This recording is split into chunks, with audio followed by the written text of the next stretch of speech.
it just inevitably it makes the community quite close knit, because it's not the hugest game out there. So then the people that do play are very, very passionate, and then that passion kind of brings everyone together. But here we go. We're gonna go into the match here. So Okay. Unnamed did win the warm-up, but we never know how it's going to go afterwards. Sure. So Neko starting there very, very quick, but then he slowed down and waited for Unnamed to see what he'd do.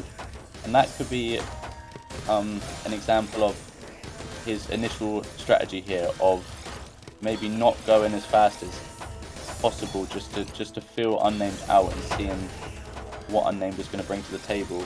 Although Unnamed is very cheesed up there, and Neko plonking situation. Yeah, it did look like there was a lot of plonking going on there. I noticed that Neko started very quickly at like 5 pieces per second, and he just waited, and it was in that waiting that he then got the advantage, because Unnamed just carried on. But Unnamed is not deterred by that. I know Unnamed just hit straight back by playing quite quickly. It would be interesting to see then if Unnamed also slowed down himself to sort of match Neko's waiting approach. But Unnamed just carried on going at top speed. And that might interesting. All clear here into a fractal. It's a very, very pretty fractal. I love a good fractal. Unnamed is doing something a bit wild here. He built up very tall on the outskirts of his board, and that's never to be advised when you're playing Tetris, especially when you've got a lot of garbage on your field. But he's managed to downstack it very well. Oh. It's only called greed if it fails. Exactly. Otherwise, it's just being ambitious. Aggressive play style. Yeah. It's ambition if it works. It's greed if it doesn't. Exactly. One thing I'm curious about this matchup is seeing how the players use the all spins, because both these players and they're not typically known to be really heavy on the all spins. I know Neko does a lot of all spins, but Unnamed is a little bit more of a classical stacker and just focusing on T spins.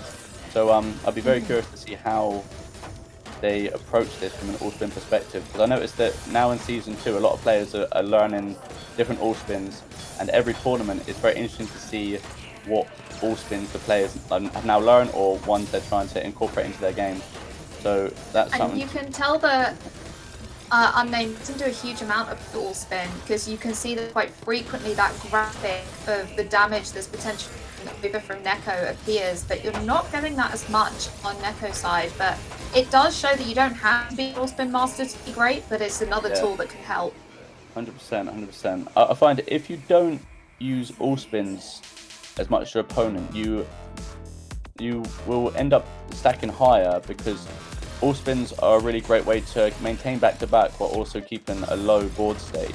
And so if you don't use all spins as much as your opponent, you will invariably have a higher stack, and that can be dangerous if you're playing someone who is spamming all spins, because with your stack being a little bit higher, unless you're playing super efficiently, but then if you're playing super efficiently and clean, you often don't build up the same back-to-back as your opponent. So yeah, it's going to be interesting. It's definitely interesting. How do you find all spins yourself? Do you prefer to play? I do. It's a really good question, because I've always been someone who really focuses on T-spins, and that's kind of like that's my forte, is just my T-spin vision. So with season 2, I have been trying to spot all spins where I can, but it's tricky because you have to override your instinctual kind of programming, your T-spin wiring, to then see these other ways that the pieces can fit into the same kind of holes. And one example of this is with a T-shaped hole, you can spin an L or a J piece in there in some situations, but I always wait for the T piece, when actually, even though I can spin another piece into that gap, I'm waiting for a T piece, and that actually means that sometimes I overstack, and that can result in losing against a player who will find that all spin. So it is something which I am putting work into, but I'm still just almost stuck on my classic T-spin. And I think we can see that with Unnamed, because with that point that Neko just won, you could see that Unnamed was looking for those T pieces, and there were some fantastic T setups But Yeah. just as you said, having to build higher up the board, waiting for that piece, rather than having that vision to go, right, but I could use an L or J here, then I could use an S or Z. And I think that's really interesting with the different styles of play here. 100%. It's very much like one has to fight against their just instinct to wait for the T piece. And I almost think if you started in season 2, you actually have the advantage because you don't have that muscle memory to kind of like to wait for the T piece. And it's something which a player who was very competent at season 1, it does have to kind of intentionally and consciously override their instinct to wait for the T piece, and that's something which it requires some effort. So it's well, I think the fact that Neko's all spinning has actually taken them into the lead here. Yeah. Neko's doing very well. I wonder maybe this is how Neko won last time. Yeah, definitely. I think with season 2, if a player can really master all spinning, then they definitely have an advantage over someone who is still doing mostly T-spins, because all spins are just way more efficient in terms of back-to-back. And I just saw some really, really beautiful ice spins there. Now, ice spins are incredibly tricky because of the rotation states of that piece. So I always find it really impressive to see people kind of knocking it out the park there with those spins. But Unnamed is not taking this lightly. Even though behind now after having a 2-point lead, you can see that Unnamed is just turning that pressure up even further. Oh, but right up at the top of the board again, a 30 spike. Yeah, that was a beautiful sequence of all spins by Neko. And one thing I've noticed with players who are very good at all spins is they will build up like a 10 or 12, 11, 12 back-to-back, and then they'll find like 2 all spins that then extend it by 2 more, and then they will send the spike at the same time as a way to like compound the damage. It's very it's very good, because that's how you send like a 25, 30, 35 spike, and it's that kind of damage management that separates a really top player from a player who's a bit weaker, I think. Oh, all clear from Neko. That was a nice mid-game PC. Nice. And a bit of a spin. Would have been a loop there if it wasn't for the damage coming through.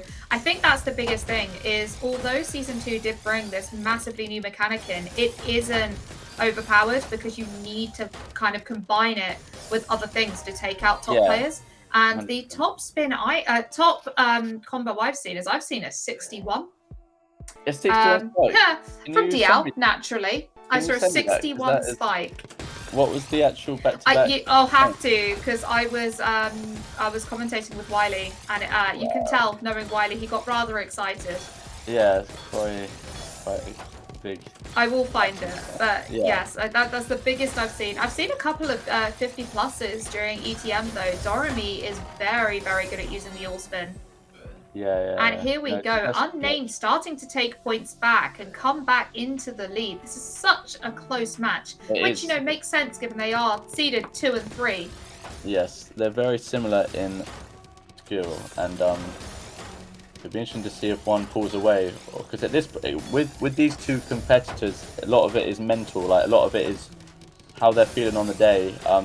It's fine margins at this level, and sets can be decided just from your sort of headspace. So it's going to be interesting to see who maintains composure as we get further into the set. If it stays neck and neck, we're going to see our first deuce of the day. Yeah, we may see a deuce, and at that point it's really who can just keep calm, because both these players play very fast, and when you play fast and you get late into a set, strange things can happen. You can start misdropping. You can start to play. Yeah, exactly. So it'd be interesting to see if they both maintain this speed, because they're both playing quite quick. Up between 3.5 and 4 pieces per second, which is that's hard to maintain that speed for a whole set. And when it gets late into a set, you do notice that the pieces get a little bit. I was going to say that's faster than I could ever imagine dropping pieces as a 1.2 piece per second person myself. I do love how Unnamed sets up those fractals. Two T-spins followed by a quad to get a nice 23 there, but Neko's ready for it. But what a beautiful well there that can be used. Even though sending small bits of garbage, so easy to downstep, but that I misdrop. Oh, I felt that. That is unfortunate. You just want You just see unnamed types in the chat. Ah. those ones are painful to watch and painful to experience as well. That's just a world of pain. And they happen to everyone, no matter what grade you are. That. Yes. Misdrops affect us all. Unnamed just misdrop, but you turn it into an all spin, and that's one of the great things about season 2 is that if you misdrop, usually you can find an all spin as a way to maintain back to back. In season 1, if you misdropped, your back to back chain was done, unless you built some creative T-spin on top of it. But which would be incredibly greedy. Yeah, exactly. In season 2, there's a lot of fixes you can do that do lead to all spin, so that's a great way that you can maintain back to back even if you do misdrop. And that was a fantastic example from Unnamed there to take that point. Yes. But it's still neck and neck, and they're both still playing both over 4 pieces per second. It really goes to show that these players have. Oh, I don't think that was the piece that Unnamed thought it was. That was a brief misdrop where I was like, oh, no, I think he thought that was a reflection. And again, I have done that time and time again, especially with LNJ pieces. Yeah, no, those ones you have to be careful. Unnamed's got a really clean well here. This is the kind of well that a nice 28. Unnamed loves. The thing about playing this clean with Unnamed is Neko is great at taking clean garbage and then using it to send a huge and spike turning it into something. Yeah. You don't give Neko that garbage. It can be dangerous. It's a little bit more challenging. It did work out then, and Unnamed just out-pressured Neko, and I think Neko tried to do something quite creative with all spins, but it backfired. So that's one thing that Neko has to be careful of, is sometimes with all spins, Oh, but look at this back-to-back that Unnamed is actually bringing up. Here we were saying that, Unnamed doesn't really get many back-to-backs, but we are being proven wrong with a 38 spike. Yeah, that's the biggest spike of the match. That is... Neko's going to be, a little bit annoyed about that one. And most importantly, Unnamed is now enough points ahead to stop that dreaded juice. Needs to maintain it, though. Yes. It's going to be interesting to see how both players respond to this, because Neko's going to want to get back into the set and win some points here, but Unnamed wants to capitalise on this lead and just finish him off. So this is really the critical moment of the set. This is where both players need to stay calm and not let their emotions affect their gameplay. Absolutely. Neko needing to break that momentum, as Unnamed has just won the last 3 points in a row, which is absolutely fantastic for them. Yeah, and actually, once you've managed a lead in a set, that can actually be a dangerous spot to be in, because when you're a few points ahead, you can start getting comfortable, and when you're comfortable against a player like Neko, that actually you can come. Well, this happens. Yeah, exactly. So Unnamed, he needs to knuckle down here and not let this lead be for naught. He is going back to his opener style of just spamming out that opener over 4 PPS. So that might be him saying, I just want to finish this off and do something which I'm comfortable with and not even really have to think. And it worked out. It worked out. It worked out. That was a great 27 spike there, and we are now at match point for Unnamed. What do you think, Spoon? You think Neko's gonna make deuce? Or... I think Neko will take 1 more point back. I think Unnamed's gonna win, but Neko's gonna take a point back. Except I'm probably just massively commentator cursed. Perhaps. That's why I asked. I'm on Team Neko. Perhaps. We'll see. Oh. Oh, Neko's got a beautiful down stack there. He ended it with the Tetris, and that with the wonderful down stack. That was a nice multiply spike. But Neko he's Neko right up at the top of the board. Can he find? Oh, gets an eyepiece just at the nick of time. See, Unnamed really should have punished that. Like, Unnamed's going to be kicking himself that he didn't finish Neko off then, because that was such an opportune moment to finish him off. Yeah, that was a crazy comeback from Neko. And here we go. Let's see if my prediction ends up being correct. Neko should not have survived that. Unnamed just needed one more T-spin, one more spike, and he couldn't find it. So yeah, that Unnamed eyepiece just came at just the perfect time to keep Neko alive.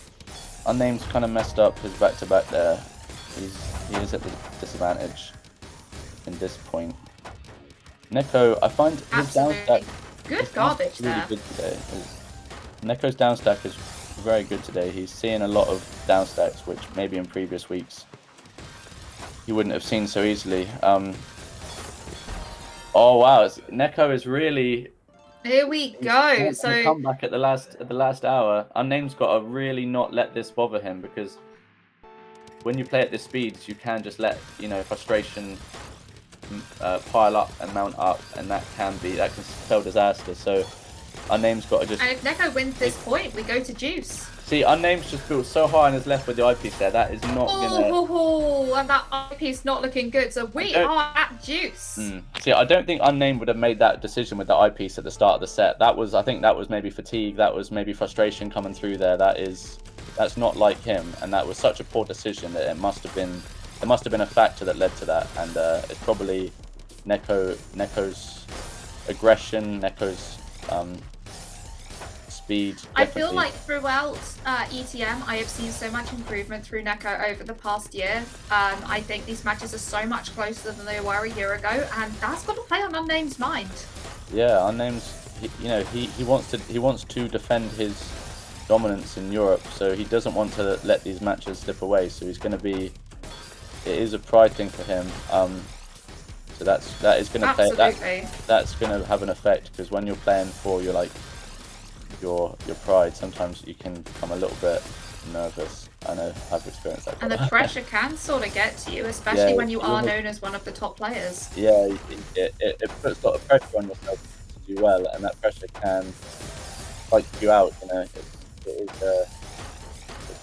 Well, I'm glad I've never had to face that. I'm just gonna stay as a rookie forever, because then the pressure doesn't exist. Got it. A commentator, in being one of the best commentators, there's pressure in that. Okay, yeah, there's pressure there. Unname's got a very clean stack. He's chosen to lose back-to-back there, just to keep a clean board and not do anything crazy. But Neko, Neko takes the advantage. This is a crazy good comeback. It was 10-7, and Neko's won every point since. And Unnamed's going to have to regain some composure here, because he's really let this slip away. And that is... He's going to be kicking himself right now and just needs to... Oh, you can tell by the misdrops, the pressure is there. Unnamed completely and there we go. Those last 3 or 4 points, that was not the kind of Unnamed we're used to. I think he just really let that aggression by Neko just flummox him, and he ended up playing at maybe 60-50% of his usual level, which is a shame to see, but that goes to show how cutthroat these types of matches are. As soon as you get a little bit overwhelmed by your opponent, it can spiral, and then you can just lose. So full props to Neko. That was an incredible comeback. Absolutely, because you have to take advantage of that when it happens. But that is not the last we will see of Unnamed. Unnamed will be playing up against Lelero next.